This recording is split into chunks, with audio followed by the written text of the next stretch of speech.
Hi, I'm Mike from 1A Auto. We've been selling auto parts for over 30 years.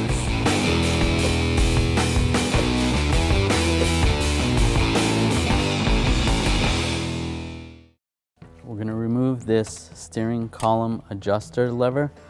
This is very difficult to remove sometimes.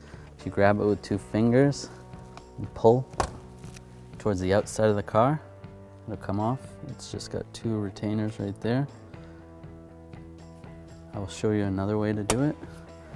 If you're having trouble, just take a flat blade screwdriver, get in behind here, pry it out. You can pry right in between there.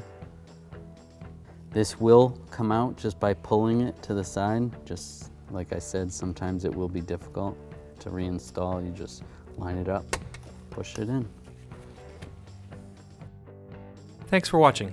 Visit us at 1AAuto.com for quality auto parts, fast and free shipping, and the best customer service in the industry.